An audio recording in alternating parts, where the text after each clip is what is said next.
Bom, boa noite a todos mais uma vez. A honra é toda minha de estar mais uma vez com os amigos do Centro Dom Bosco. E eu recebi ordens taxativas de não submeter a audiência ao mesmo castigo da última vez e limitar a nossa conversa a 1h30. Como a arte da concisão não é bem a minha especialidade, e como se livre eu acabo falando mais do que o planejado, eu escrevi a minha conferência. E, por favor, não durmam. Quando eu ler, não façam como os meus filhos, de noite, na cama. Mas se alguém não aguentar, por favor, não ronca. Vou fazer o possível para que não seja enfadonha a leitura, enfim, dar um pouquinho de graça à coisa, né? Então, vou ligar o cronômetro. Bem, o nosso assunto de hoje é uma encíclica de mais de 100 anos de idade, porém inteiramente atual. Trata-se da encíclica Pascendi Dominici Gredis, de 1907, do Papa São Pio X, que dissecou uma heresia muitíssimo perigosa e muitíssimo forte na época, e ainda mais perigosa e difundida nos dias de hoje, o modernismo. Da última vez, falamos da encíclica Mirarivus, de 70 anos antes, que havia condenado o catolicismo liberal, isto é, a tentativa impossível de conciliar as verdades da fé com os princípios nascidos do iluminismo e aplicados na Revolução Francesa. O modernismo pode ser definido como uma continuação do catolicismo liberal, um fruto nascido da mesma árvore essa que é o espírito de compromisso impossível entre a verdade e o erro, entre a revelação divina e o mundo moderno anti-Deus, entre Nosso Senhor e seus inimigos. Afinal, o liberalismo católico nasceu da tentativa de adaptar a religião aos princípios políticos nascidos da Revolução Anticatólica. De modo similar, o modernismo surge da tentativa de adaptar a fé, a teologia, o magistério, a doutrina, a liturgia católica aos princípios de uma filosofia que nasceu para desmentir a Igreja. Então, o liberalismo católico pretende uma conciliação impossível com falsos princípios políticos. O modernismo, embora também comporte erros políticos, é essencialmente uma tentativa de compromisso com falsos princípios filosóficos. A heresia modernista começou a ser combatida já pelo Papa Leão XIII, no final de seu pontificado. Foi condenada por todos os papas até Pio XII. Foi ferida de morte por São Pio X por meio da encíclica Pascendi, de que falamos, e de várias medidas práticas tomadas por esse santo pontífice, mas não morreu.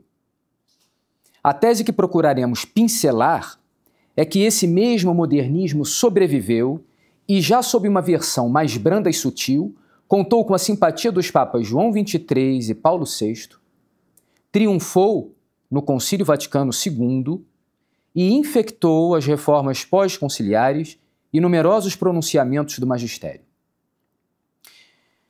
É comum na história das heresias que os erros se tornem mais perigosos à medida que se abrandam. Assim como um vírus se propaga e se reproduz com maior facilidade quando gera uma nova cepa menos violenta e, por isso mesmo, menos perceptível, assim também os erros contra a fé são mais difíceis de combater e de vencer quanto mais se disfarçam sob as aparências da verdadeira doutrina. Vejamos 3 exemplos da história da Igreja. Quem tiver lido o livro do nosso amigo Lucas Lancaster sobre Santo Atanásio e a crise ariana, saberá que o pior inimigo do santo doutor não foi o arianismo puro, que foi condenado no Concílio de Nicéia. Esse morreu rápido. O pior inimigo de Santo Atanásio foi o semi-arianismo, que veio depois, veio em seguida ao concílio, e obteve apoio de imperadores e numerosos bispos. O semi-arianismo propagou-se por meio de fórmulas de fé ambíguas que o próprio Papa da época, o Papa Libério, chegou a subscrever, embora depois voltasse atrás. Na sua ambiguidade, essas fórmulas podiam ser interpretadas tanto em sentido católico quanto em sentido herético. Por deixarem de combater o erro, essas fórmulas ambíguas acabaram favorecendo a sua difusão em prejuízo da verdadeira fé.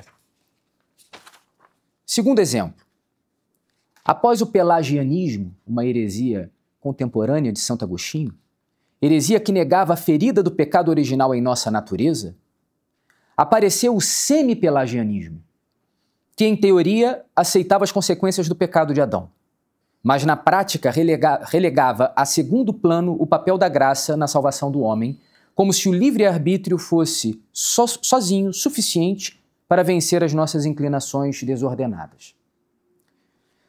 Por fim, terceiro exemplo, ao monofisismo, heresia segundo a qual Cristo teria apenas uma natureza, a natureza divina, seguiu-se uma espécie de semi-monofisismo, que, embora admitindo as duas naturezas de Nosso Senhor, humana e divina, postulava que sua vontade humana estava como que absorvida e apagada pela vontade divina.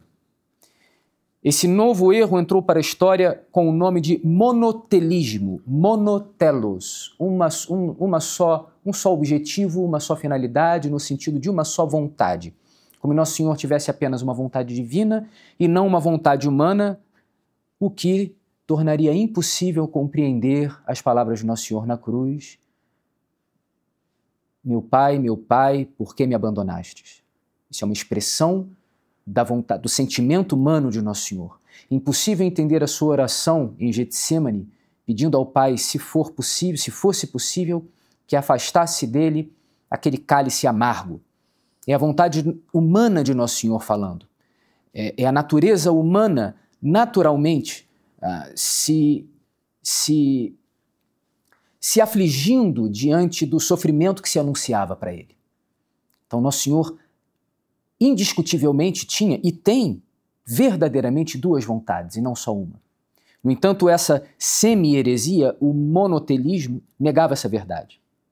Ora, o monotelismo chegou a ser adotado e ensinado por um papa, o Papa Honório, que governou a igreja de 625 a 638, 13 anos. Quase que vai completar o Papa Francisco, né?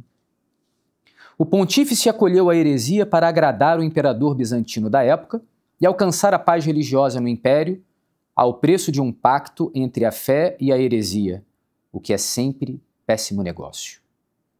A heresia monotelita triunfou por 40 anos, até ser finalmente condenada no Terceiro Concílio de Constantinopla. Mas até lá, católicos que guardavam a fé e resistiam ao erro eram considerados hereges e desobedientes.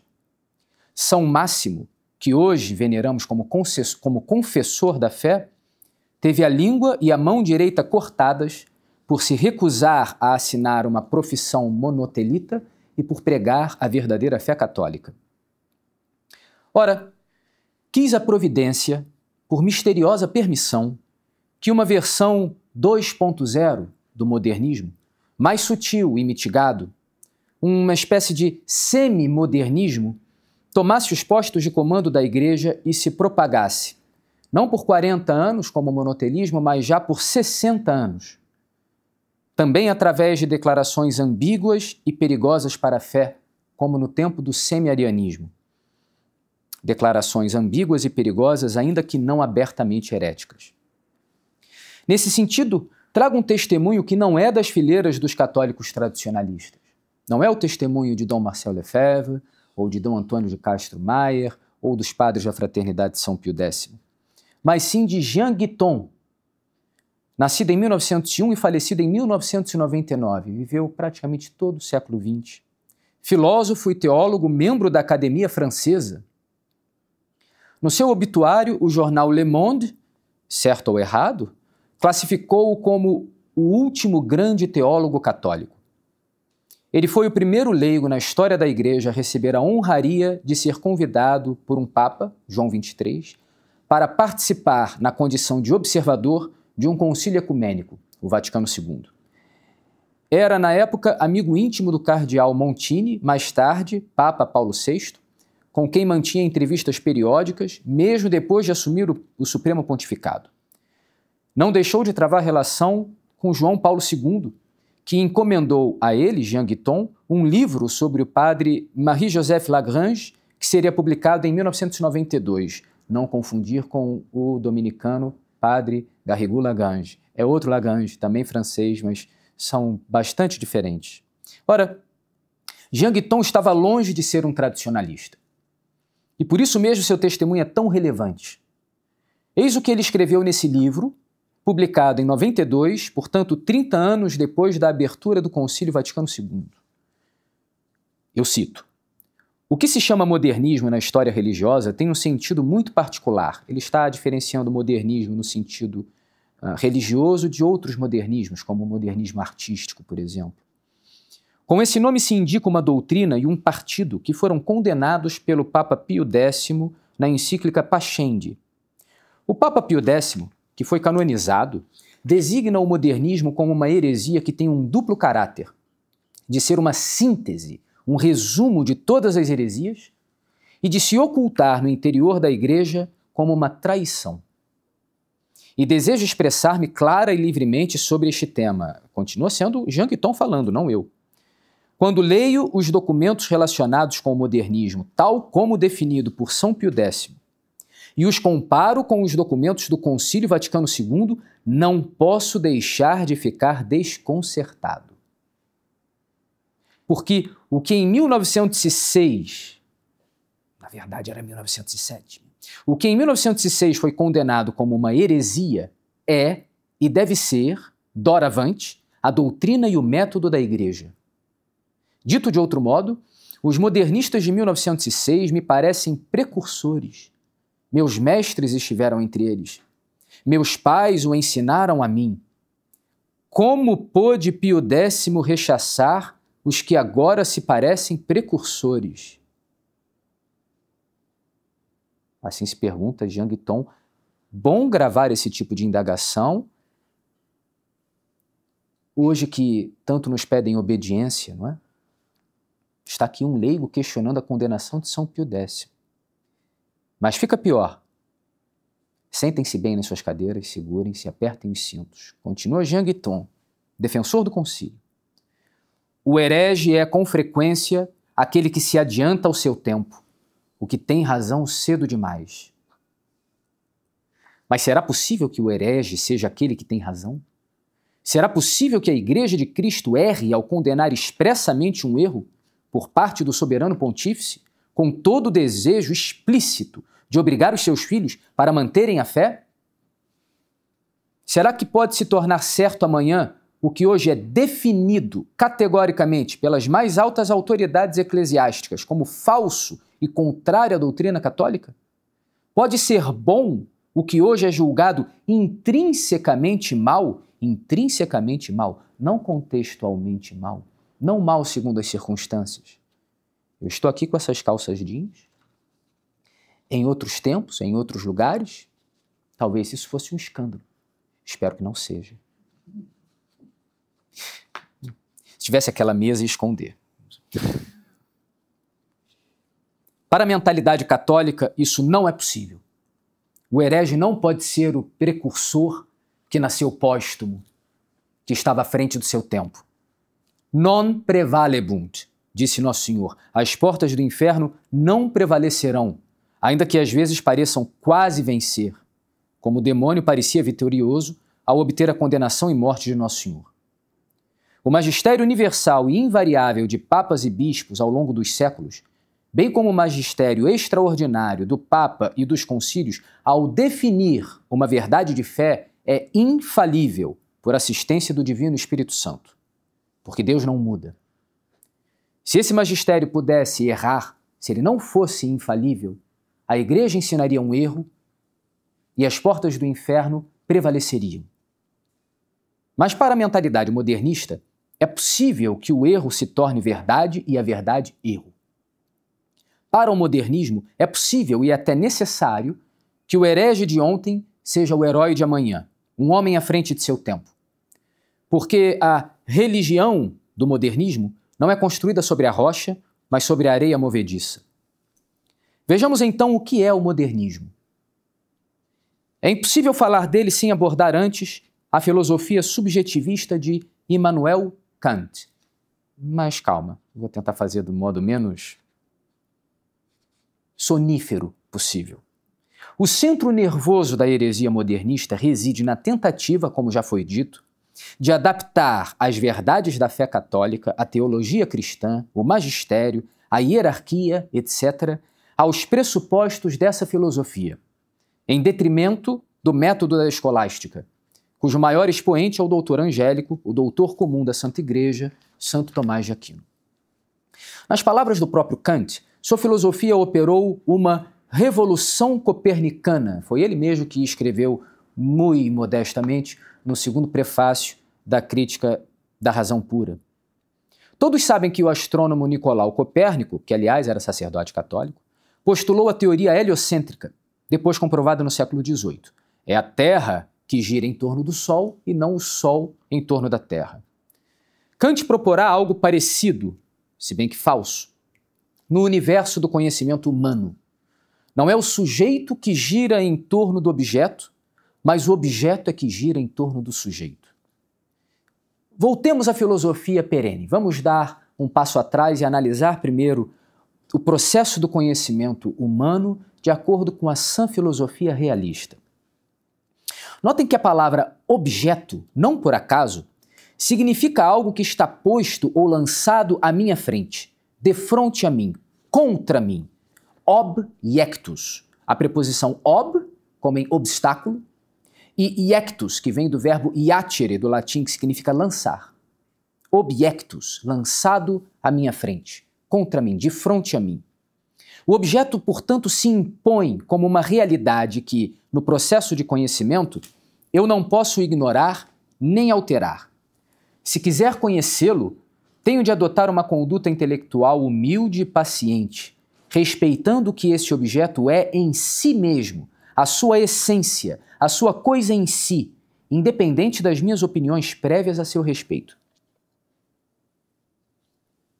Por isso, em contrapartida, a pessoa que conhece é o sujeito, subjectus.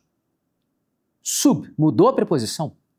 Minha inteligência deve operar em sujeição, em submissão à realidade desse objeto. O sujeito não é sujeito à toa.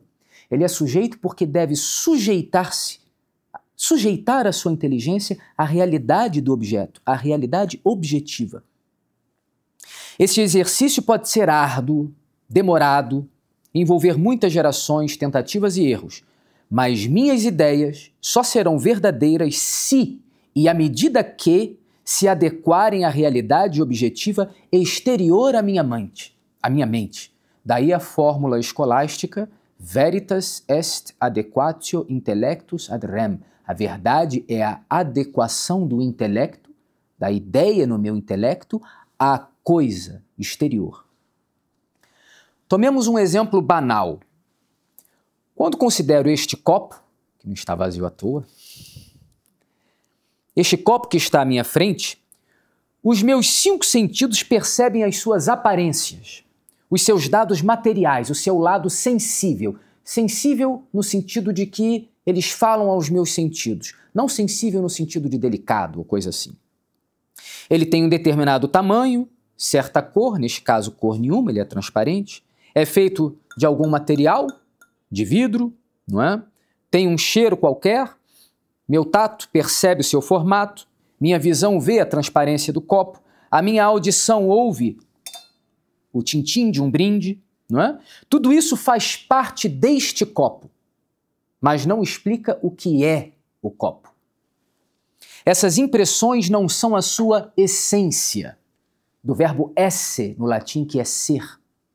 Este copo poderia ter outro tamanho, maior ou menor, outra cor, ser feito de outro material, poderia não ressoar um tintim de brinde, se fosse, não sei, feito de madeira, e ainda assim seria um copo.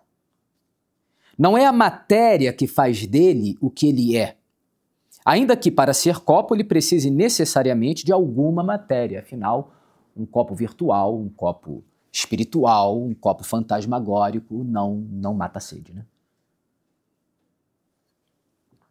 Ele precisa ser nem tão pequeno que vire uma tampa de seringa, nem tão grande que vire um balde. Mas entre esse mínimo e esse máximo, existe uma variedade quase infinita de formatos e dimensões possíveis. Esses dados materiais, essas aparências do copo, esses dados sensíveis, são acidentes, no sentido exato que esse termo tem na metafísica de Aristóteles. Não como acidente de trânsito, não como um fato trágico, um fato lamentável. Os acidentes não fazem uma coisa tornar-se ou deixar de ser o que ela é. O que define aquilo que o copo é, aquilo que está por debaixo de suas aparências, é a substância de substare, estar por sob, por debaixo. Por debaixo dos acidentes está a substância, o quid, o ser daquele objeto. Unida à matéria do copo está a sua forma, não no sentido de formato, de molde exterior, mas no sentido de ideia, de fórmula, de forma interior, que organiza a matéria e faz a coisa ser o que ela é, um copo. Se minha inteligência funcionar bem, se eu voltar a minha atenção às informações que meus sentidos fornecem a respeito deste objeto, eu vou, por assim dizer, descascar as aparências exteriores deste e de todos os copos que eu já vi e já toquei e já usei, para abstrair dessa grande variedade de matérias a sua forma substancial. Todo copo que existiu, existe ou existirá sobre a face da Terra terá de compartilhar essa mesma forma. Terá, por exemplo, de ter uma boca ou uma abertura mínima para a saída do líquido. Terá de comportar uma quantidade não desprezível de bebida. Precisará de um fundo que possa equilibrar-se sobre uma superfície plana. Terá de poder ser erguido com uma das mãos de um adulto. Essa é, por assim dizer, esse conjunto de características exigíveis e impossíveis de se evitar num copo, essa é a alma do copo. A matéria me fala deste copo em particular. A forma me fala de todo e qualquer copo enquanto copo. Na forma substancial estão contidos todos os copos possíveis e imagináveis. Nela, por assim dizer, cabem todos os copos que já foram produzidos ou que venham a ser produzidos. Sem ela, sem a forma do copo, a mesma matéria poderá criar um vaso, um balde, um objeto de decoração, um cano, mas não um copo. Percebam que a forma é imaterial. É ela que, unida à matéria, informa, ou seja, faz o conjunto matéria-forma ser a coisa que é. A forma do copo corresponde, na verdade, já que se trata de um objeto, um artefato humano, um produto da inteligência humana, a forma do copo corresponde à ideia que teve o primeiro homem ou o primeiro povo, totalmente anônimo, que produziu o primeiro copo para facilitar o ato humano de beber. Pois bem, esse exercício singelo, rudimentar até, que nós acabamos de propor, corresponde ao que a nossa inteligência faz o tempo todo. Uma das possíveis origens etimológicas da palavra inteligência e do verbo inteligir, que é correspondente a ela, é intus legere, ou seja, ler dentro. Intus dentro, legere, ler. A todo momento, de maneira espontânea, para as atividades mais simples de nosso cotidiano, o nosso intelecto está desvendando, por assim dizer, a forma que se encontra escondida por debaixo da matéria de cada coisa. Esse desvelamento pode ser muito simples, como no exemplo do nosso copo, ou muito difícil, quando, por exemplo, um cientista pergunta qual é a natureza da luz. Pode ser imediato ou demorar gerações e gerações de estudiosos, mas é fundamentalmente o mesmo processo cognitivo. Aliás, a palavra grega para verdade é aletheia, desvelamento. Passemos agora à filosofia de Kant. Todos prontos? Não se revoltem. O que antes chamávamos de matéria, chamemos agora de fenômenos, isto é, o conjunto de aparências, de dados sensíveis que são captados pelos nossos 5 sentidos externos. Fenômeno é uma palavra de origem grega que significa exatamente aparência. Já o que antes chamávamos de forma, ou essência, ou substância, ou cuididade, que para a nossa finalidade serão tomados como sinônimos perfeitos, designemos agora como coisa em si. Pois bem, para Kant, nós só conhecemos os fenômenos.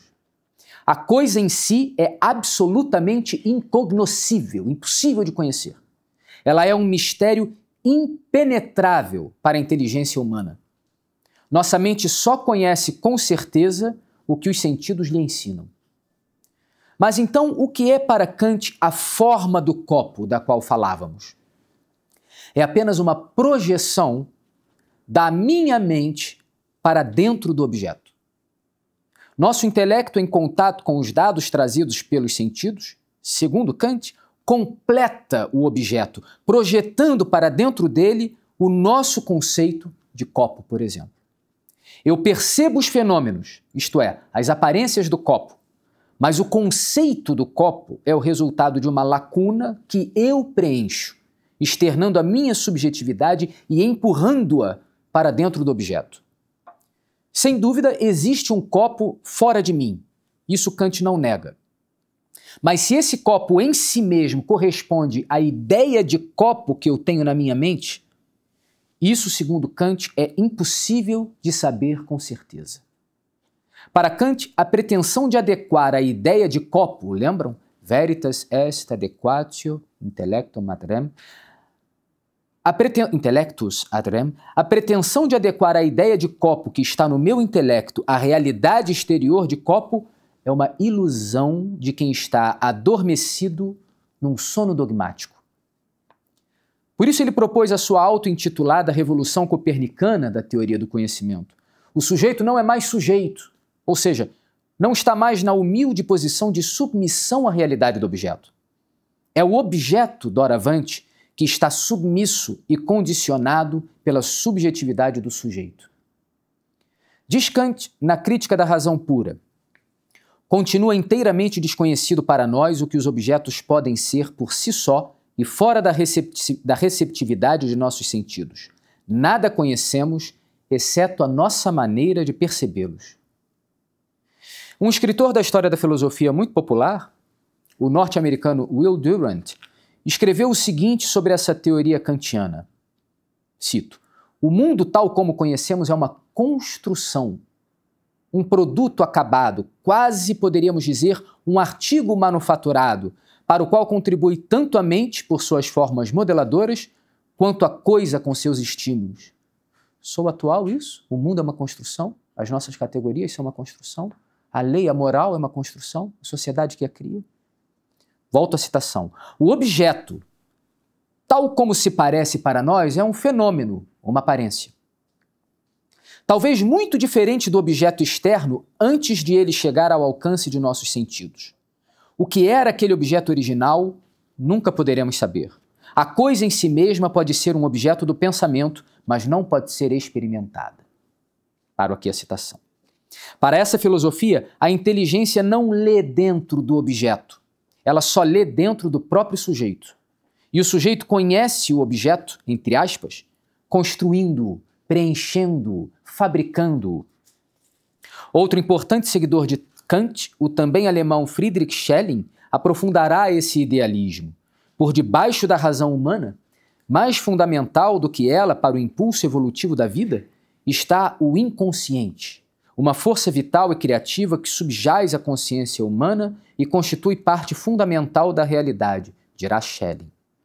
É das profundezas do não consciente, segundo esse filósofo, que o sujeito tira os conceitos que depois projeta nos objetos que busca conhecer. Schopenhauer também dirá mais tarde que, aspas, o maior mérito de Kant é distinguir o fenômeno da coisa em si. Isso ele diz em obra que tem o sugestivo título de O Mundo como Vontade e Representação. Porque, de fato, negada a possibilidade de adequação da nossa inteligência à realidade exterior, não resta nada além disso, a expressão da vontade no ato do conhecimento. A representação dos objetos resulta de minha subjetividade, segundo essa filosofia. que fabrica, ao menos em parte, a realidade extramental. Está aí o motivo do sucesso dessa filosofia. Se eu não posso conhecer a realidade exterior tal como ela é, em si mesma, então eu fico livre para fazer dela o que eu quiser. Estamos a um passo de Nietzsche, que, colocando-se acima do bem e do mal, dirá alguns anos depois que não existem fatos, mas apenas interpretações. O que, evidentemente, é uma contradição, porque ele diz isso pretendendo que isso seja um fato. Então ele se contradiz. Toda essa filosofia é ilógica, irracional. Mas ela tomou, por exemplo, as faculdades de direito, que ensinam técnicas de interpretação derivadas da filosofia kantiana. Para Hans Kelsen, por exemplo, na teoria pura do direito, um crime de homicídios não acontece quando um homem mata outro, mas apenas quando um juiz o condena. Só então o crime se constitui. O austríaco tem a candura de afirmar que um homicídio praticado no segredo, sem que ninguém jamais o descubra, é um crime que jamais aconteceu. Para dar um outro exemplo, mais próximo no tempo e no espaço, o Supremo Tribunal Federal brasileiro foi chamado a interpretar o seguinte dispositivo da Constituição Federal alguns anos atrás. Aspas, é reconhecida a união estável entre o homem e a mulher como entidade familiar. Fecha aspas. Nossos ministros concluíram que, onde se lê o homem e a mulher, deve-se interpretar a seguinte norma constitucional. É reconhecida a união estável entre o homem e a mulher, ou entre o homem e o homem, ou entre a mulher e a mulher. Por ora, a objetividade do texto não importa. A coisa em si do texto constitucional parece incognoscível. O intérprete está condenado a, leia-se, livre para, preencher e completar a norma jurídica com a projeção de sua subjetividade interior sobre a lacuna do texto legal, lacuna real ou imaginária. Eis o triunfo da vontade no reino da hermenêutica jurídica. Kant é incensado nas faculdades de filosofia e de direito. O já mencionado Will Durant louva-o nestes termos. A filosofia nunca tornará a ser tão ingênua quanto em sua fase inicial e mais simples. Deverá ser sempre diferente, superior e mais profunda, porque Kant existiu. Will Durant era um ex-seminarista que perdeu a fé católica ao desesperar da filosofia escolástica e se enamorar, ao que tudo indica, por Immanuel Kant. Em homenagem à nossa audiência, vamos citar outro mais sensato, o paraibano Ariano Suassuna. Costumava dizer que a teoria do conhecimento de Kant era fundamentalmente hipócrita. Afinal, é muito fácil postular a impossibilidade de saber se a coisa em si do copo corresponde à minha ideia do copo, porque o objeto vai continuar imóvel e inofensivo ali na minha frente. Suassuna dizia, eu queria ver Kant sustentar essa teoria de fronte de uma onça. Ele ia correr igualzinho aos outros. Um falecido bispo sagrado por Dom Lefebvre gostava de dizer que essa hipocrisia da filosofia kantiana estava no dia a dia de todo professor kantiano, entenda-se. Ao acordar, ele se levanta do fenômeno cama. Bebe o fenômeno café. Come o fenômeno pão. Dirige o fenômeno carro até o fenômeno universidade. Age como se a aparência de cada coisa fosse a coisa em si. Ele não come gasolina, não bebe pão e nem abastece o carro com café. Chega à sala em que deve lecionar, confiante nas aparências. A faculdade, a porta, a sala, a lousa, o livro, tudo é o que deve ser. Mas quando começa a ensinar aos seus alunos, aí ele fala como se essas certezas nas quais ele próprio se baseia na sua conduta não fossem possíveis. Outro bispo da Fraternidade de São Pio X contou o caso de um motorista particular, católico, que despertou o seu patrão, professor de filosofia, desse sono kantiano, desse sono antidogmático. Um belo dia ele decidiu dirigir na contramão da rodovia. Em sentido contrário, aproximava-se uma carreta. O professor, um pouco tenso, no banco de trás, pergunta: Fulano, não está vendo o caminhão à frente? E o chofer responde: Senhor, é apenas a aparência de um caminhão. Como terei eu certeza da coisa em si por detrás desse fenômeno? Só mudo de pista se o senhor me provar que, para além dessas aparências, existe realmente um caminhão em si. Mas por que essa teoria é tão importante? Sim, ela é contrária ao bom senso do dia a dia. Mas o que isso tem a ver com a religião? Com a teologia? Por que perder tanto tempo falando dela numa conferência que deveria tratar de catolicismo e de uma heresia? Não será um exagero achar que daí possa sair uma heresia? A questão é que o objetivo dessa filosofia não é alterar os juízos do cotidiano sobre o copo, sobre o café, sobre a água, sobre a gasolina. Na realidade, se essa filosofia nega a possibilidade do conhecimento das essências, é, no fim das contas, para recusar a teologia natural, isto é, as conclusões que nós podemos racionalmente extrair acerca da religião, de Deus, da realidade última, mesmo que não tivéssemos a revelação divina para nos ensinar, só com as forças da nossa própria inteligência. Mesmo que ao longo de muitos séculos, com muito esforço e precisão de muitos gênios do quilate de um Aristóteles e de um Platão. Como assim? Voltemos ao exemplo do nosso bom e dócil copo. Inteligir a forma do copo, lembram aquela forma no sentido de fórmula, no sentido interior? Inteligir a forma do copo é descobrir ou redescobrir a ideia que teve o primeiro homem ou povo que produziu o primeiro copo. Estamos falando aí de um artefato humano, de um produto da nossa criatividade. Mas e as coisas da natureza? E as coisas que não foram feitas pelas mãos do homem? Também elas têm a sua forma imaterial, também elas são compostas de forma e matéria. Também elas têm a sua substância, o seu quid, a sua essência, que as faz serem o que são. E assim como a forma do copo revela a finalidade para a qual ele se destina, de acordo com a ideia do seu inventor, ou seja, servir ao homem para beber, assim também a forma dos entes naturais revela a finalidade que está na mente do seu Criador. Assim descobrimos que a maçã é para nutrir os animais herbívoros, que a chuva, entre outras coisas, é para irrigar a terra e dessedentar os seres vivos, que o pólen é para alimentar o beija-flor, que por sua vez é para fecundar o pólen, que por sua vez é para produzir a semente que dará fruto, etc. E por detrás dessa ordem, dessa harmonia, dessa sinfonia natural e espontânea, vislumbramos a providência, a sabedoria e a bondade do Criador que a tudo governa, que veste os lírios do campo e alimenta as aves do céu. Daí São Paulo afirmar aos romanos que as perfeições invisíveis de Deus se tornaram visíveis para nós a partir da criação. Eu remeto à audiência a aula magistral do professor Luciano Pires, que está disponível no mesmo canal do Centro Dom Bosco, sobre as 5 vias de Santo Tomás para a demonstração da existência de Deus. Todas essas 5 vias partem do pressuposto de que noções teóricas como causa e efeito, movimento, ato e potência, necessidade, participação, etc., não são apenas categorias de pensamento existentes em nossa mente, mas também fatos e relações objetivas, esculpidas na realidade extramental. O que cá para nós é o nosso bom senso. Não há nada de espetacular na filosofia realista.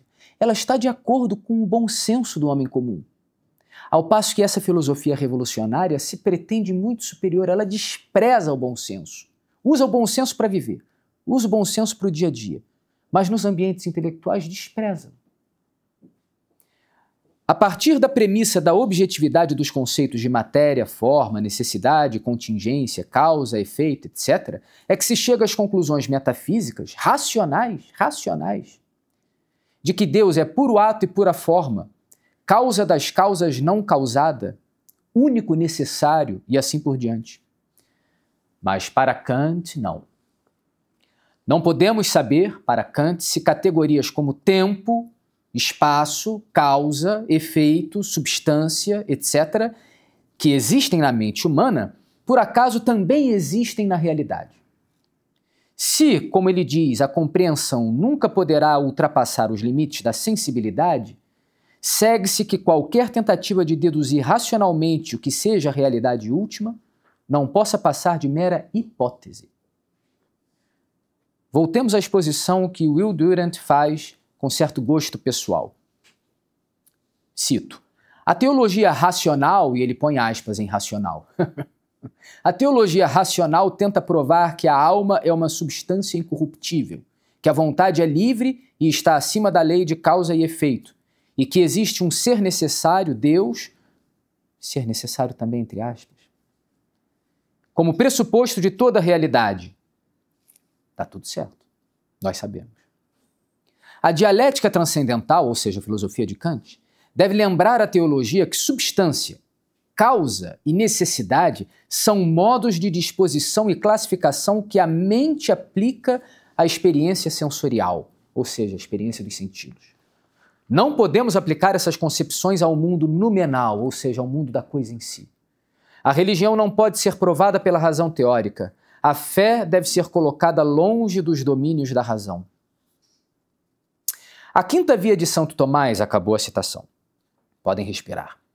A quinta via de Santo Tomás nos ensina a enxergar, por detrás da ordem do universo, a sabedoria onisciente do Criador. Mas existirá essa ordem objetiva do universo? Não para Kant. E outra citação. Aguentem. O mundo tem ordem, não por si mesmo, mas porque o pensamento que conhece o mundo é ele mesmo uma ordem, mas uma ordem subjetiva. De onde vem essa ordem, essa sequência, essa unidade que vejo no mundo? Não das próprias coisas, pois nós não as conhecemos pelas sensações que chegam, nós só as conhecemos pelas sensações que chegam através de 1000 canais ao mesmo tempo, em desordenada profusão. É o nosso propósito que dá ordem, sequência e unidade a essa impertinente anarquia. Somos nós mesmos, nossa personalidade, nossa mente, que levamos luz a esses mares. Fim da citação. Ora, se a ordem é atribuída pelo sujeito à realidade exterior, sem que possamos saber se ela de fato existe fora da mente do sujeito, então a ordem aparente do mundo não pode servir de prova para a existência de Deus. É louco, porém lógico. Não deixa de ser curioso que o movimento iluminista, que nasceu da exaltação orgulhosa da deusa razão em guerra contra a superstição dos dogmas católicos, tenha terminado em Kant. Ou seja, tenha terminado na negação de que a razão é capaz de conhecer a realidade última e a existência de Deus. É mais um exemplo daquele caso em que algo ou alguém tenta se colocar acima do que é e termina abaixo do que é. Feito o demônio, né? Era anjo, tão alto, terminou abaixo de nós. Não tem possibilidade de ter o que nós podemos ter. O arrependimento, o perdão, a visão beatífica. Triste, triste figura. Assim também a razão dos racionalistas. Termina em Kant. Termina assim impotente, deprimida, incapaz. Para curar as inteligências assim enfraquecidas pela má filosofia, a Santa Igreja definiu um estranho dogma, se posso assim dizer.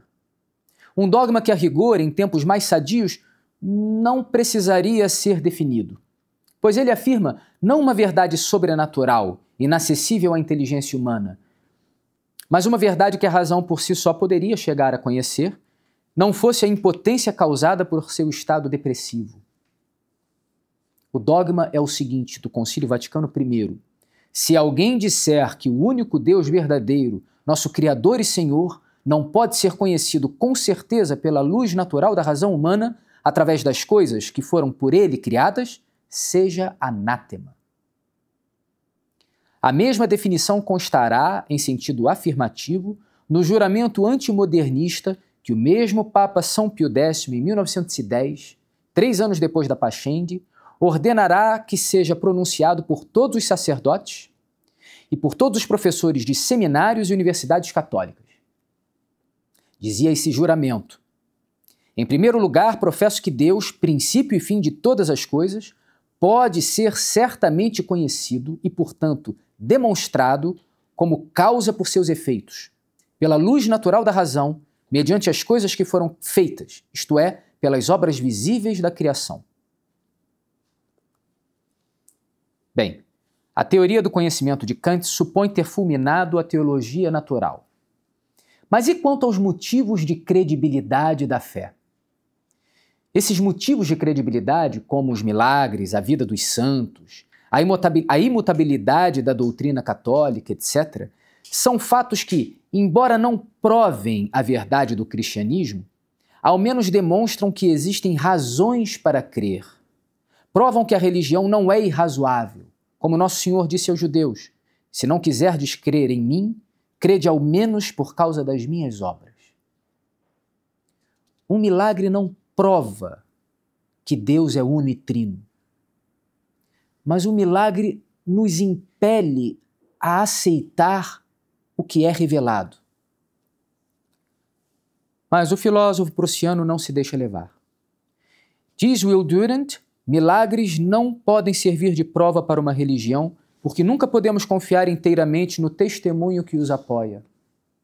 Claro, se não podemos saber com certeza se o fenômeno água corresponde à água em si, ou se o fenômeno vinho corresponde ao vinho em si, como poderemos dar crédito ao testemunho dos discípulos que presenciaram o milagre das bodas de Caná? Não é à toa que o poeta romântico Heinrich Heine, um judeu convertido ao luteranismo e depois desconvertido, talvez por essa filosofia, compara a revolução de Kant não à teoria copernicana, mas ao terror dos jacobinos. Chama Kant de nada menos que arquidestruidor nos domínios do pensamento, que de longe superou Robespierre em matéria de terrorismo.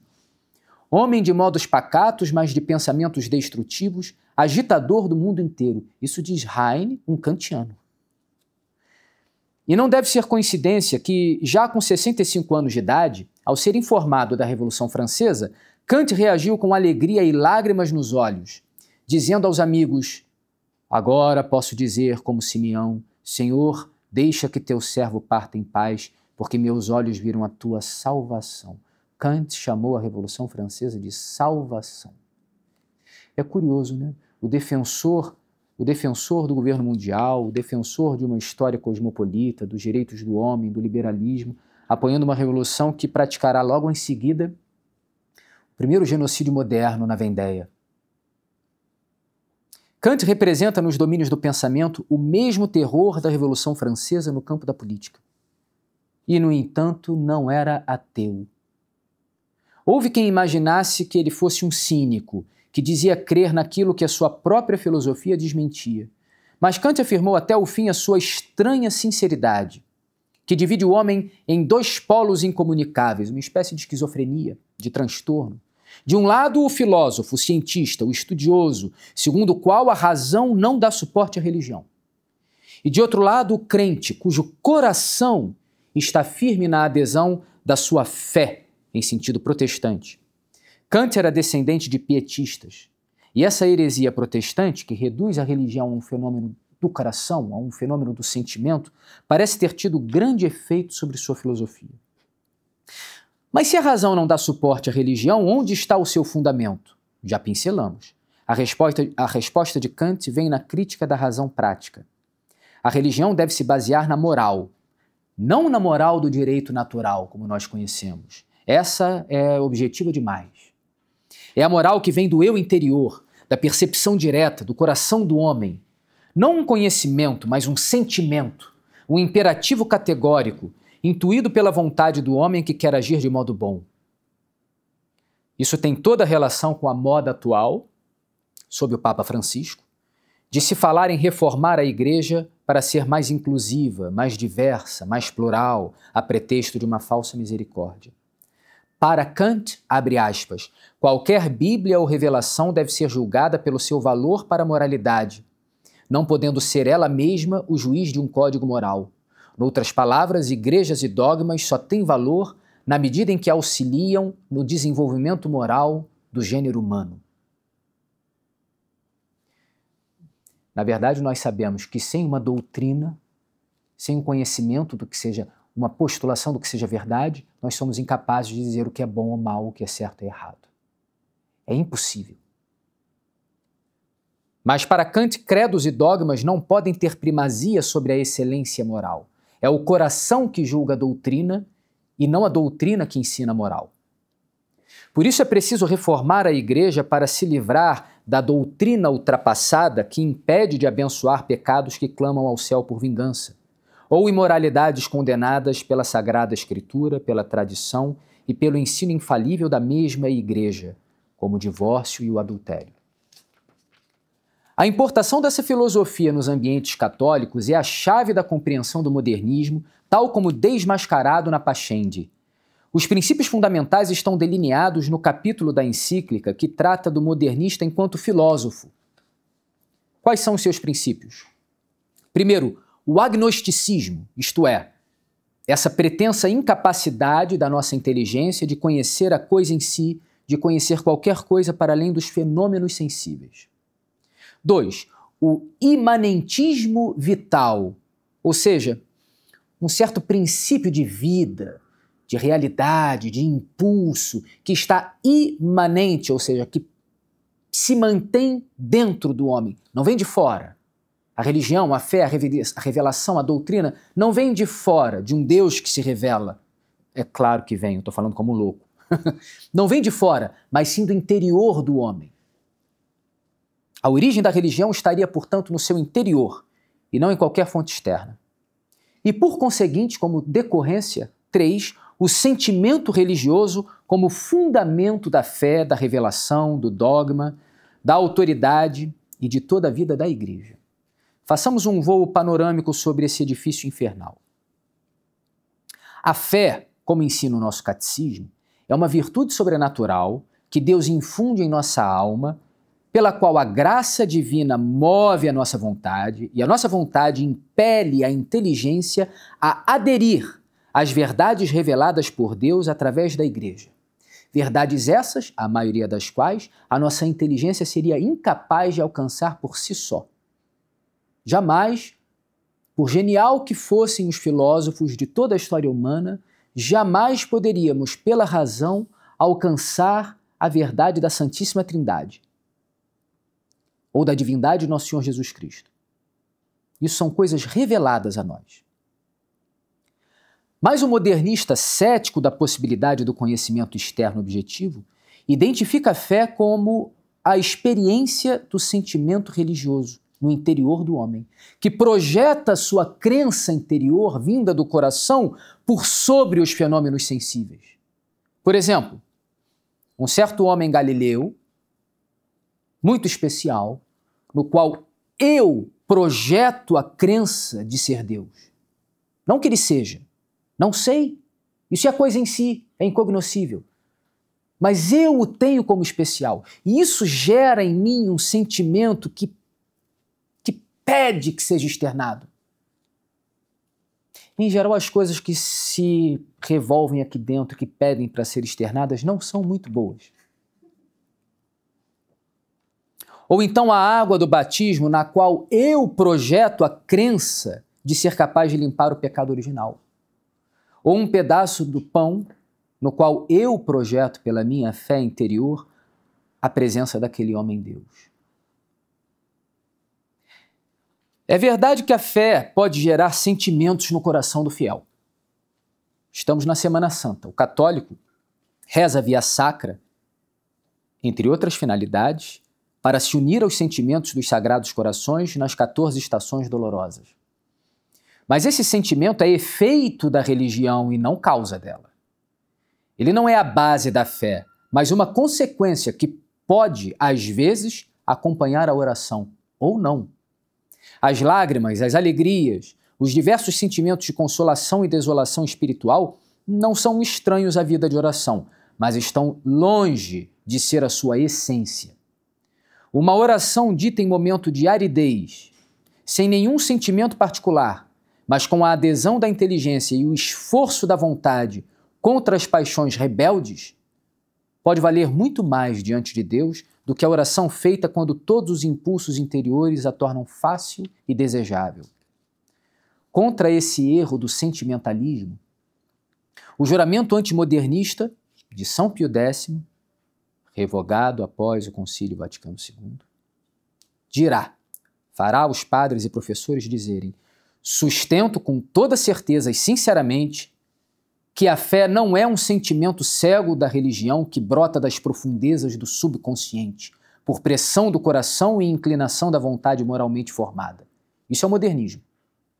Ao contrário, agora vem a doutrina católica. Ao contrário, sustento que a fé é um verdadeiro assentimento do intelecto à verdade recebida de fora, pelo ouvido, pelo qual cremos ser verdadeiras as coisas que foram ditas, testemunhadas e reveladas pelo Deus pessoal, Criador e Senhor nosso, e cremos, por autoridade de Deus, sumamente verais. Deus não pode enganar nem ser enganado. Mas a fé do modernista é uma constante enganação. Logo se vê que a igreja, falamos da fé, passemos agora para a igreja. A igreja, para os modernistas, não é a depositária da única religião verdadeira, na qual os fiéis estão unidos pelo vínculo de uma mesma fé, em sentido tradicional, ou seja, pela crença no mesmo conjunto de verdades reveladas. Não. A igreja, para os modernistas, é a sociedade de pessoas que compartilham da mesma experiência religiosa e que tentam, por meio de sinais exteriores, criados por essa mesma comunidade, de modo verbal e simbólico, expressar essa experiência e sugerir a outras pessoas que participem também desse mesmo sentimento interior. Ou seja, essa é a apologética modernista. Tentar fazer que você sinta o que eu sinto. Em outras palavras, a igreja é a assembleia que faz do subconsciente individual, fonte da religião, um grande consciente coletivo, por meio dos símbolos da fé, credos, sacramentos, liturgia, etc. Ela brota da necessidade do homem de viver em sociedade, e só. É claro que a igreja é isso também. Nosso Senhor criou a igreja sabendo que o homem precisa de uma sociedade, é um animal social, mas isso não esgota o que é a igreja. A igreja é uma instituição divina.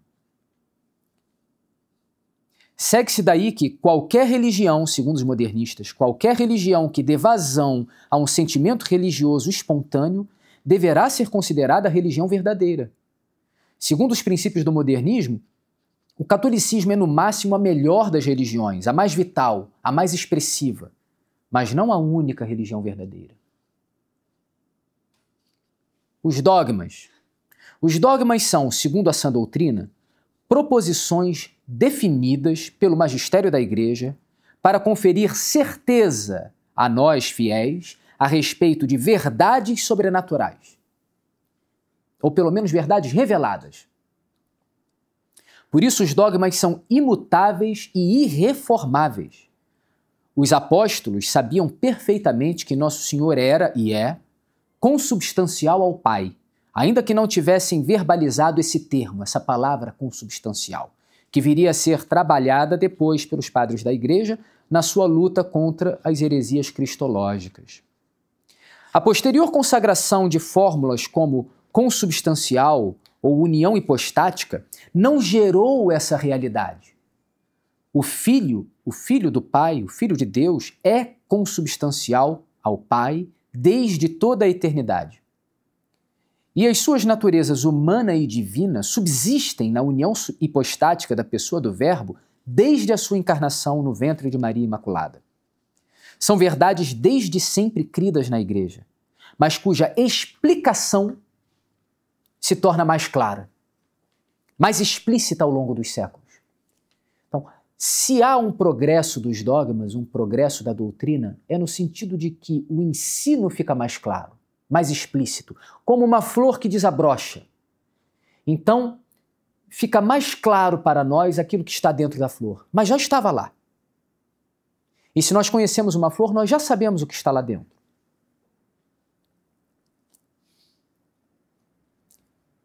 Mas para o modernista, as fórmulas de fé são apenas uma tentativa provisória e sempre falível de traduzir em palavras a experiência religiosa subjetiva, que em si mesma é inefável. Em si mesma, ela é impossível de traduzir. Por isso essa tradução em palavras é sempre imperfeita. Os crentes deduzem de sua experiência subjetiva e da meditação que fazem, por exemplo, sobre aquele Galileu especial, umas fórmulas primárias por meio das quais tentam exprimir a sua fé interior, a sua crença íntima e ajudar outras pessoas a tomarem parte nessa mesma experiência. Algo assim como: Jesus é tudo. Jesus é... Desculpe, meu senhor, é um exemplo, é um teatro. Jesus é demais. Jesus é 100%. Depois, a coletividade dos crentes, e é isso que se resume a igreja para os modernistas, uma espécie de clube de fé. Essa coletividade precisa uniformizar as suas fórmulas, então ela vai lapidando essas fórmulas primárias, até criar fórmulas secundárias, trabalhadas pelos teólogos. Uma vez essas fórmulas secundárias sendo confirmadas pela autoridade do magistério, ou seja, pela hierarquia da igreja, passam a valer para todos como um símbolo comum daquela experiência subjetiva e indizível do sentimento religioso no coração do homem. Então, aquela fórmula primitiva que era Jesus é demais, Jesus é tudo, torna-se Jesus é o Filho de Deus, Jesus é o Verbo encarnado, verdadeiro Deus e verdadeiro homem, consubstancial. Deum de Deo, lumen de lumine, Deum verum de Deo vero. Mas por isso mesmo, segundo o modernista, longe de serem imutáveis e reformáveis, esses dogmas, essas fórmulas consagradas pelo magistério, devem evoluir sempre para conservar o seu poder simbólico.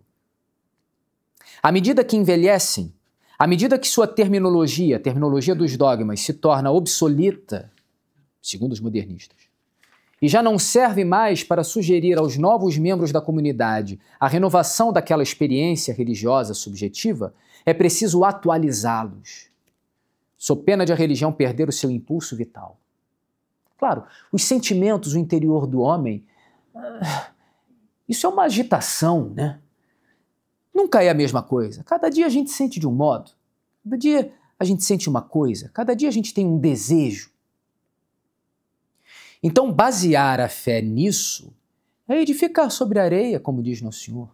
É claro que o sentimento religioso vai variar conforme o tempo, conforme o lugar, conforme as pessoas. E fazer disso o fundamento da fé significa que as fórmulas, os dogmas, a doutrina serão sempre provisórios, porque chegará um tempo em que o sentimento é hoje. Hoje o sentimento é: não posso matar a formiga. Coitada da formiga. Abençoa-me, Padre, porque pequei, matei a formiga. Eu disse isso na minha primeira confissão. Eu tinha ao meu favor que ainda era pequeno, jovem, e, enfim, o catecismo não foi talvez dos melhores, sem culpa do catequista.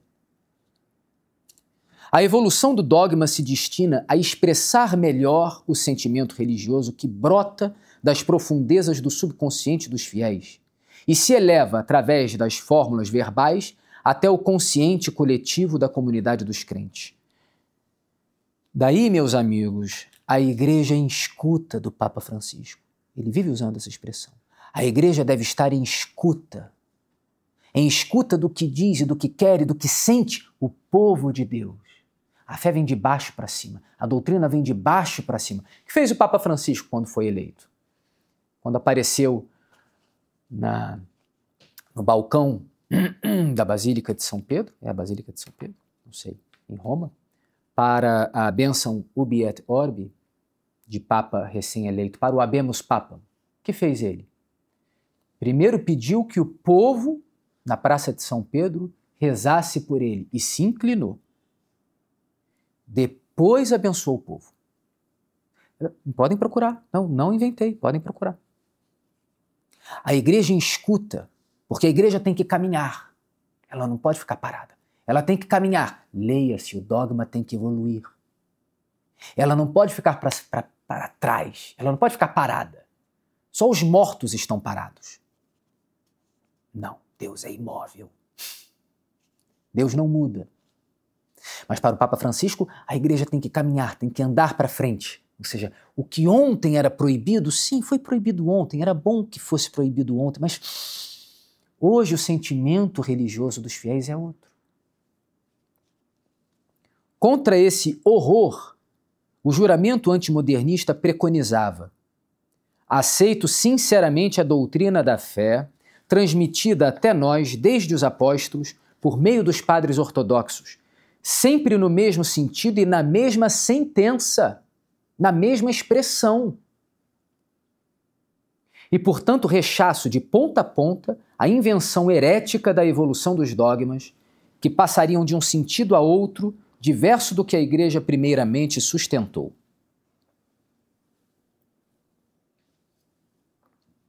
Falamos da fé, falamos da Igreja, falamos do dogma, vamos para outra destruição modernista: a autoridade eclesiástica.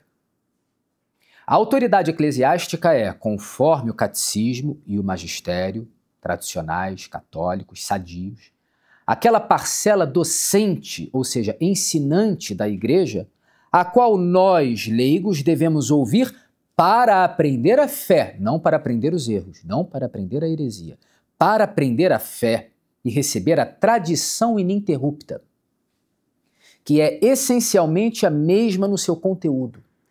Tradição vem do latim tradere, que significa entregar, feito uma tocha olímpica que é passada de um corredor para outro, de um atleta para outro, mantendo o mesmo fogo, a mesma luz, o mesmo conteúdo. Os apóstolos, que foram ensinados pelo próprio Espírito Paráclito, não foi? Não disse Nosso Senhor no sermão da última ceia? É preciso que o Filho do Homem morra para que venha até vós. Os apóstolos estavam tristes.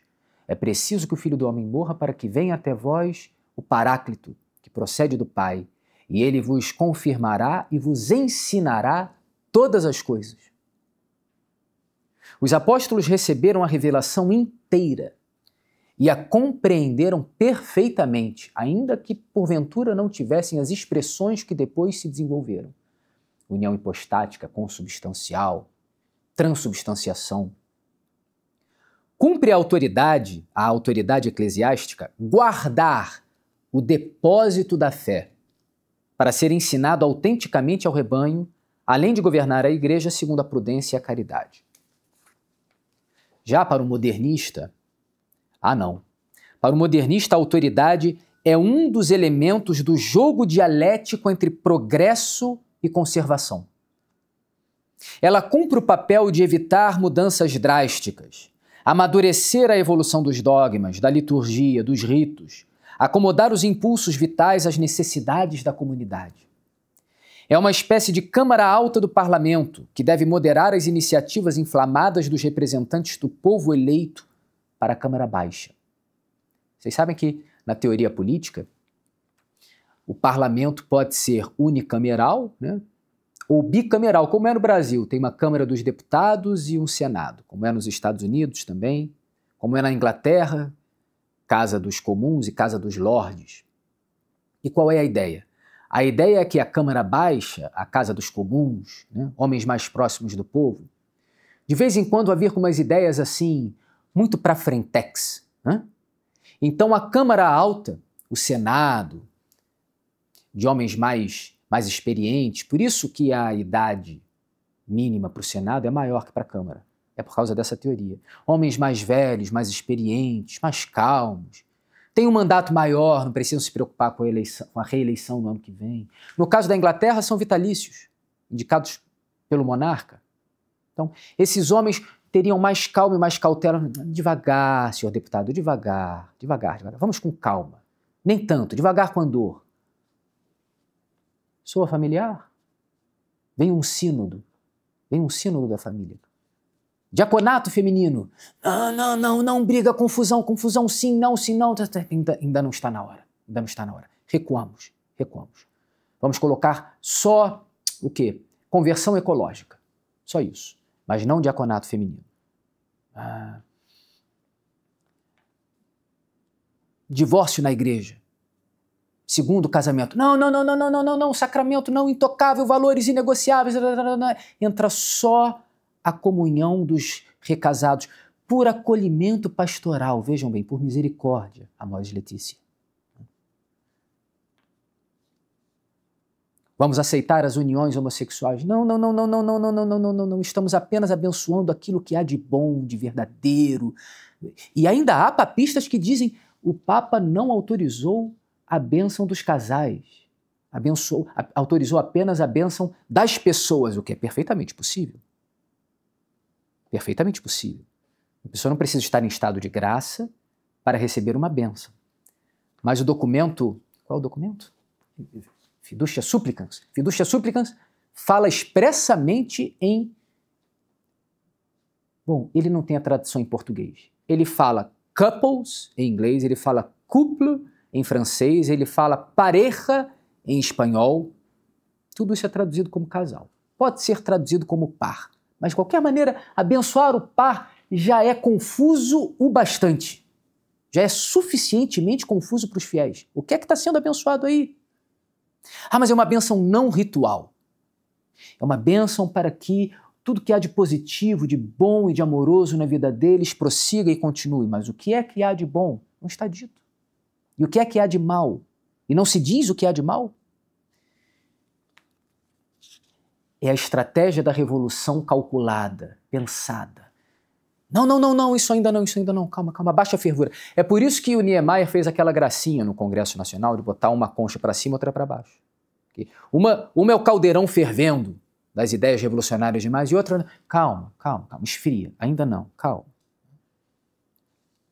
E é essa ideia que os modernistas têm da relação entre o povo de Deus, entre os teólogos mais progressistas e a autoridade eclesiástica. Para o modernista é do jogo dialético entre as forças progressistas do povo e de alguns teólogos e as forças conservadoras da autoridade, de outro lado, que a revelação vai se aperfeiçoando e crescendo continuamente. Sim, porque para o modernismo a revelação não se encerrou na morte do último apóstolo. Os apóstolos foram grandes, os apóstolos foram santos, mas a igreja hoje sabe mais. Os apóstolos não tinham essa iluminação toda que nós temos hoje com o avião e com a ciência moderna e com o smartphone e com o YouTube. Imagina, YouTube. Os apóstolos não tinham YouTube, não tinham smartphone.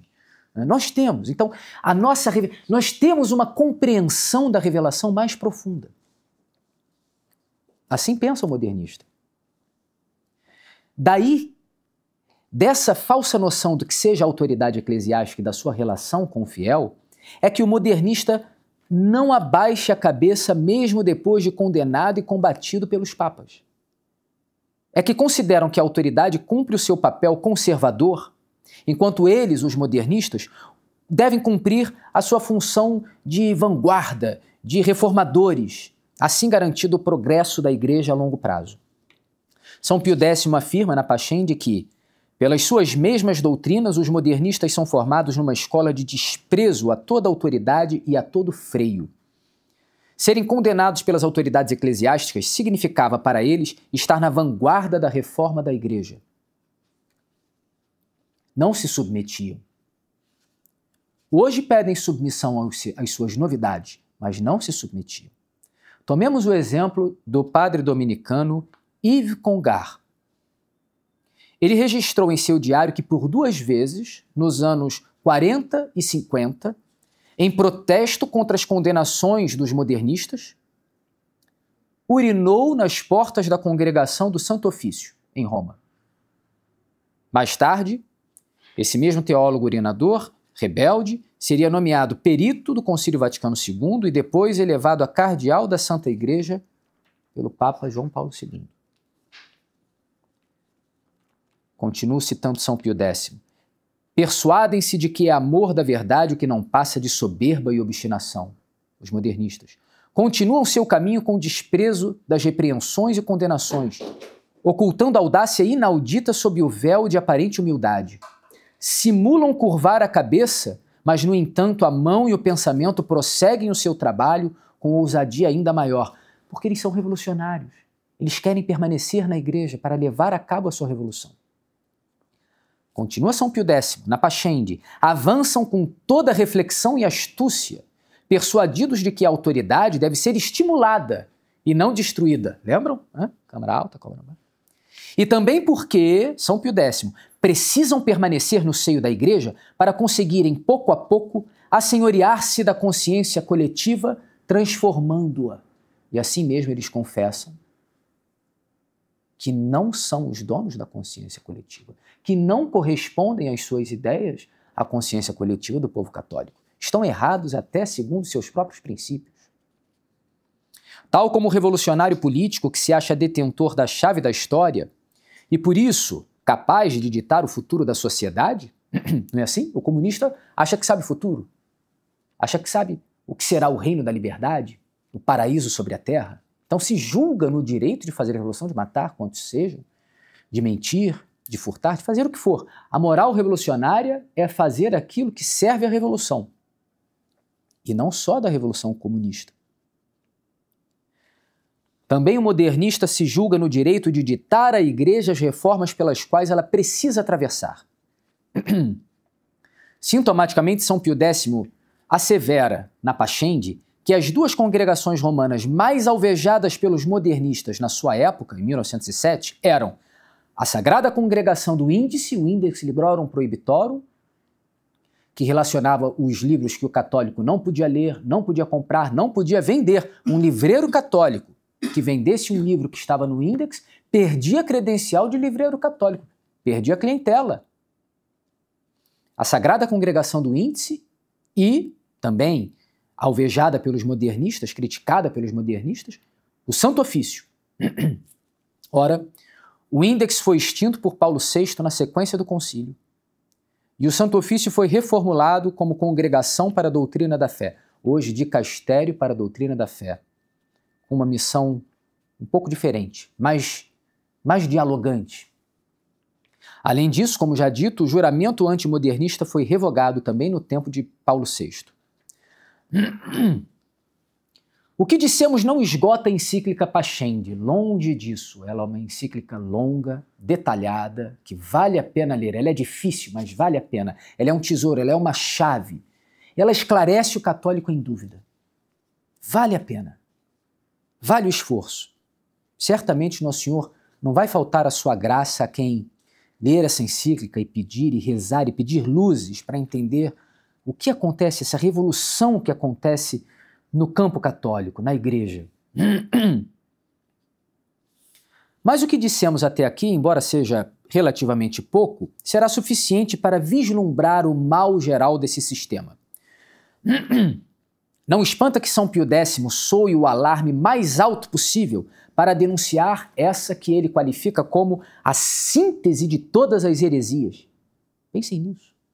Diz São Pio X, se alguém se propusesse a juntar, por assim dizer, o destilado de todos os erros que a respeito da fé foram até hoje formulados, nunca poderia chegar a resultado mais completo do que os modernistas alcançaram. Afirmação fortíssima.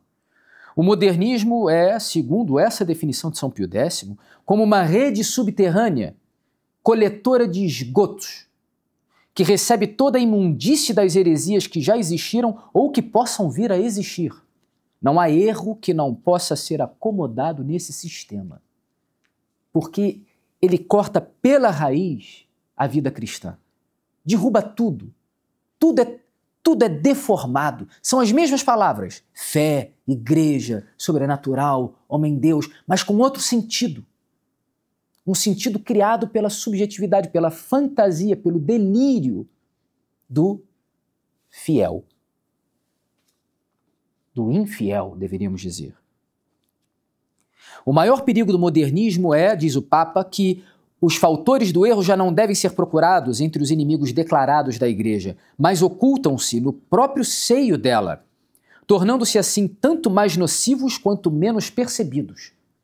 Por isso eles são os mais perigosos inimigos da Igreja, porque não combatem desde fora, mas sim, feitos soldados escondidos no cavalo de Troia, instilam o perigo nas próprias veias e entranhas da Igreja, palavras do Papa, formando um mal tão mais ruinoso quanto mais intimamente eles conhecem a Igreja desde dentro. Seus erros advêm do fato de estarem embebidos das teorias envenenadas dos inimigos da Igreja. Por isso nós gastamos tanto tempo falando de Kant. É a essas teorias envenenadas que São Pio X se refere. tentam inocular esse veneno nos vasos do corpo místico. Está acabando, força. Daí que nenhuma verdade há que não procurem contaminar. Contaminam tudo, desfiguram tudo.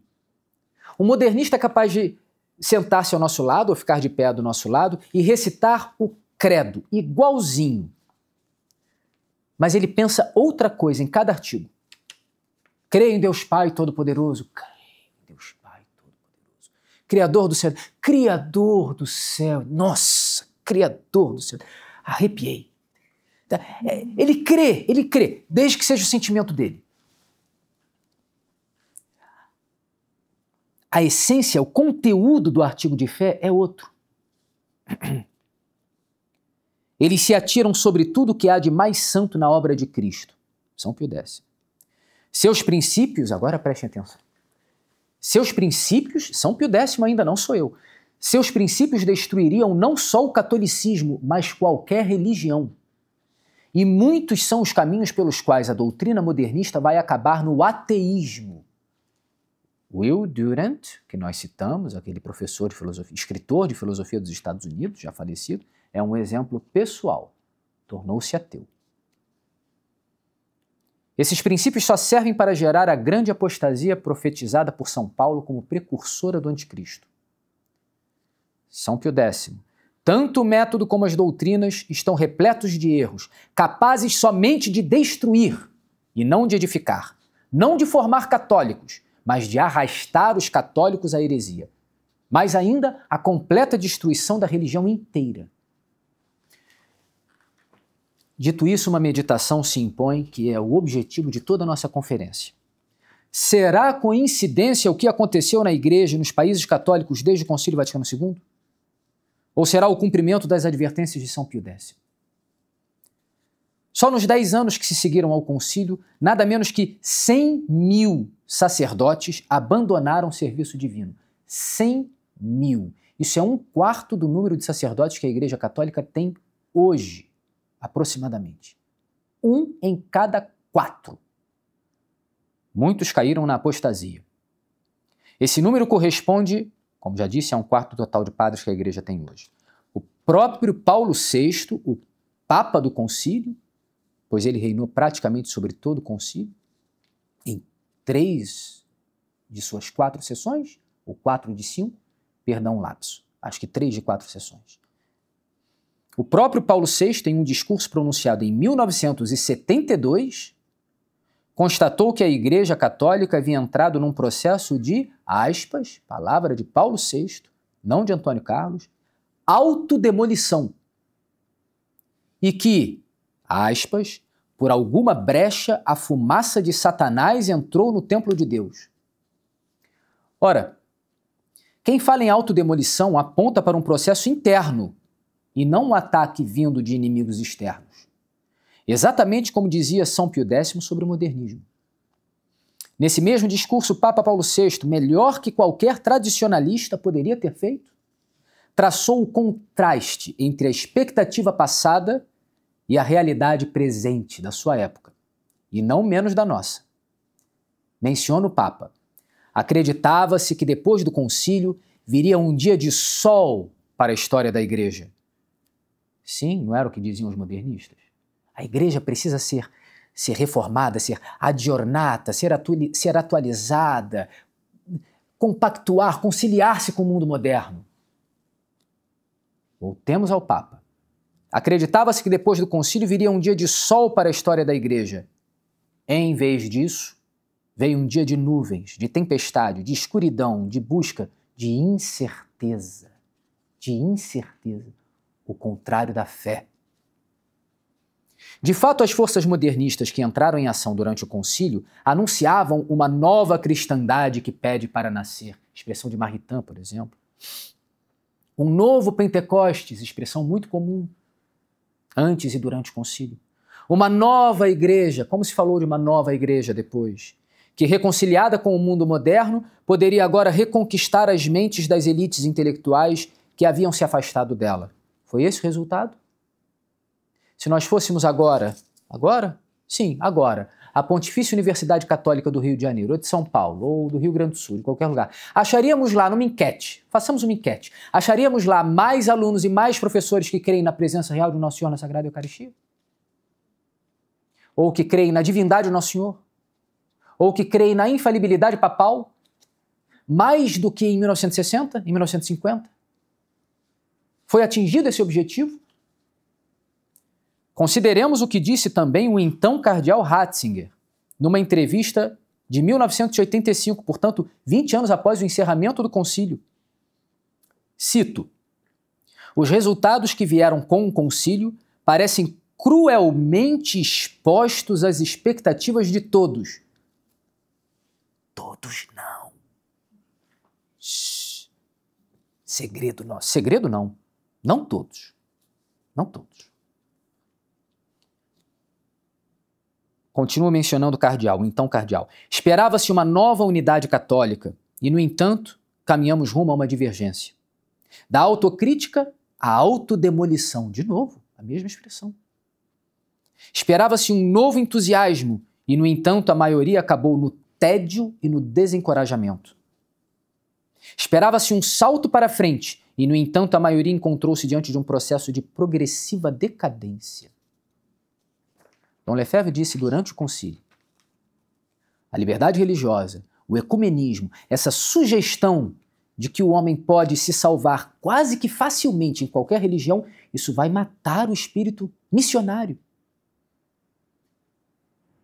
Dom Lefebvre disse durante o primeiro encontro de Assis, 1987, talvez, 6, não me lembro. Como um missionário na África, e ele havia sido missionário na África por décadas, grande missionário, como um missionário na África vai se sentir incentivado para converter um animista, um pagão, se o Papa reza ao lado do chefe da mesma religião em Assis? Nem todos se iludiram. Se a realidade tanto contrariou a expectativa, é porque esta, a expectativa, se baseava em falsas premissas, em ilusões. O concílio pastoral não soube pastorear as ovelhas, é preciso reconhecer. É verdade que a mera sucessão cronológica de fatos não é prova da causalidade. Entenderam? Não? Vamos supor que tenham entendido agora. O fato de eu ter dado esse gole d'água não é a causa de ninguém ter entendido. Foi a inteligência dos senhores trabalhando. Os escolásticos tinham uma frase para isso, claro, em latim: post hoc non ergo propter hoc. O que vem depois de alguma coisa não necessariamente vem por causa de alguma coisa. Não é porque vem depois que é efeito de uma causa. Será que isso exonera o concílio? Bom, em nosso caso, a explicação causal não se encontra na mera sucessão cronológica, mas na denúncia que São Pio X fez do modernismo, das doutrinas que o concílio aprovou. Na denúncia de São Pio X de que o modernismo era um erro capaz somente de destruir, não de edificar. Muito diferente da presunção dos modernistas de serem os salvadores da igreja. Os reformadores conciliares estavam iludidos, mas não se pode dizer o mesmo dos tradicionalistas. Já pincelamos aqui, já falamos do que Dom Lefebvre intuiu, viu claramente que aconteceria na perda do vigor missionário no coração de muitos sacerdotes.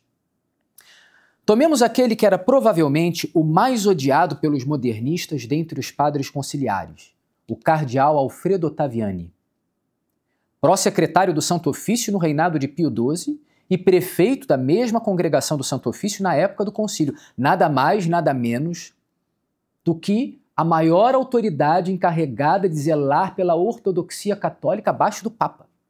Era só isso. Seu correspondente hoje chama-se Tuccio Fernandes. Muito bem. O brasão episcopal do cardeal Ottaviani trazia o lema Semper Idem, isto é, sempre o mesmo. Enquanto os modernistas estão sempre em evolução e mudança, como disse São Pio X na Pascendi acerca dos modernistas, nos seus escritos, nos escritos modernistas, e nos seus discursos, parecem sustentar ora uma doutrina, ora outra. Nos seus livros se encontram muitas coisas aceitas pelos católicos. Mas ao virar a página, outras se veem que pareciam ditados por um racionalista. Ora, o cardeal Ottaviani teve um profundo desgosto com o rumo das deliberações tomadas no Vaticano II. Em 1965, escreveu em seu diário pessoal: "Peço a Deus que me permita morrer antes do fim desse concílio. Pelo menos morrerei católico." Não é Dom Lefebvre, não é um seguidor de Dom Lefebvre, não é um membro da Fraternidade de São Pio X, não é um trad-rad, é o cardeal Ottaviani, pró-prefeito do Santo Ofício, de João 23. Será que nós é que deliramos quando falamos de outra, de uma nova igreja? E que dor a desse homem, participar disso, parecido com a agonia de Nosso Senhor. Mas a vontade de Deus era que esse defensor da fé, o cardeal Ottaviani, ainda sofresse mais um pouco. Viveria até 1979, 10 anos depois do Novus Ordo Missae, que ele mesmo afirmou afastar-se no conjunto e no detalhe da teologia da missa formulada no Concílio de Trento. É o breve exame crítico do Novus Ordo, que ele escreveu junto com outro cardeal, o cardeal Batti, em que ele pede e implora a Paulo VI que não promulgue a missa nova. De novo, ele era o guardião da ortodoxia na Igreja Católica, aquele encarregado de julgar, em quase última instância, acima dele só o Papa, qualquer publicação da qual se desconfiasse, qualquer declaração suspeita de heresia ou de perigo contra a fé.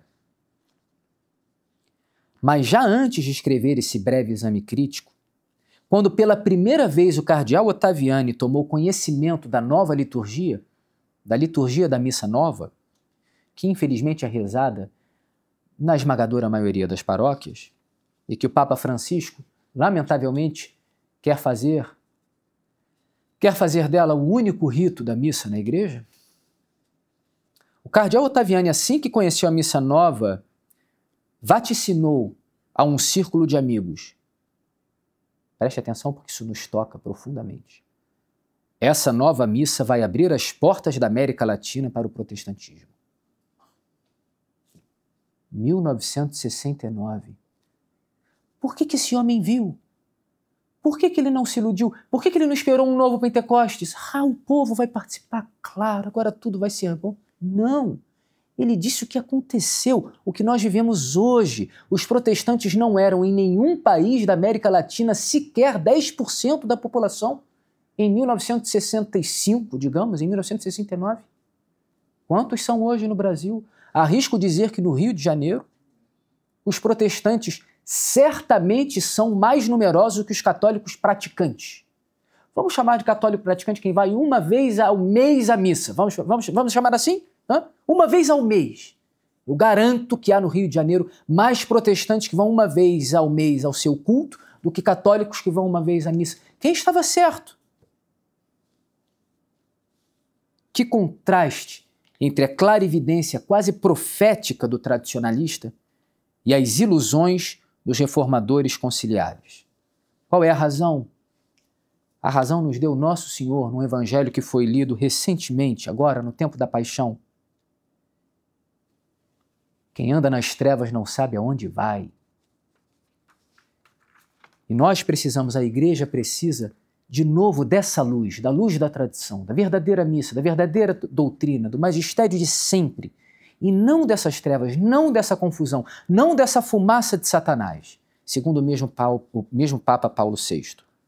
Bem, inicialmente era a minha intenção falar da hermenêutica da continuidade, mas assim, fatalmente, os senhores dormiriam, coisa que até agora, corajosamente, não conseguiram. Então, agradeço a atenção, peço desculpas se fui enfadonho na leitura ou algo assim.